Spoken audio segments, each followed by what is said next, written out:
Another taboo is to celebrate European culture.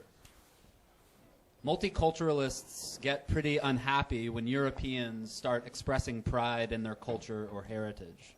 Many, especially on the left, do not draw much of a distinction, at least in practice, between European pride and white supremacy.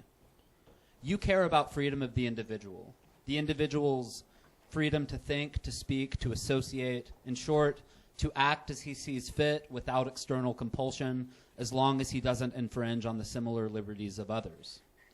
Professor Ricardo Duchesne, a historical sociologist and professor at the University of New Brunswick, argues that, quote, individualism is a unique attribute of European peoples. Quote, it has been exported to some degree to other nations, but in my view, it is not something that comes to them naturally. So, he continues, quote, you can't play the game of we're all individuals. We have to affirm and be proud of our ethnic identity and heritage to preserve the West's curious individualism. If Europeans become minorities in the West, he argues, the founding idea of the West, that no entity, not an individual, not a community, not the state, can justly deprive an individual of life, liberty, or property by force, no matter what the individual's race, class, or religion. I wouldn't be surprised if Duchesne, when he made this statement, had you in mind. Look,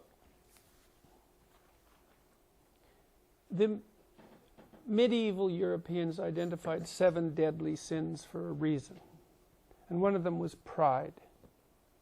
It's like, let's make the presumption. I do believe that for reasons that aren't obvious, that the West has got some things right. We've got the sovereignty of the individual right. That's the most fundamental thing we've got right. We've articulated that, I think, in a remarkable way, not only theologically, philosophically, in our body of laws, in our societies. And one of the consequences of that, as it's had its effect on the rest of the world, is that everyone is getting richer quite fast. And that's a really good thing. Okay, having said that, it's like, am I proud of that? It's like, I didn't do that. What the hell? Pride. What's that? That's not the right response. How about responsibility for that? How would that be? It's like you're part of this great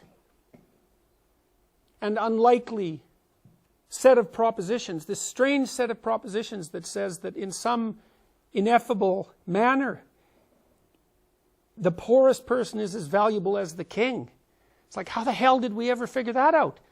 That's an impossible thing to think, and yet that's the bedrock of our legal system. That's nothing to be proud of. That's something to tremble before, to take on as an ethical burden, and not to wave a flag for how wonderful you are that you happen to have the same skin color as some of the people who thought that up. It's not the right response. It's like it's to open your eyes and recognize that as a miracle, and a relatively new miracle on the world stage, and to participate in the process of upholding that in your personal and your public life.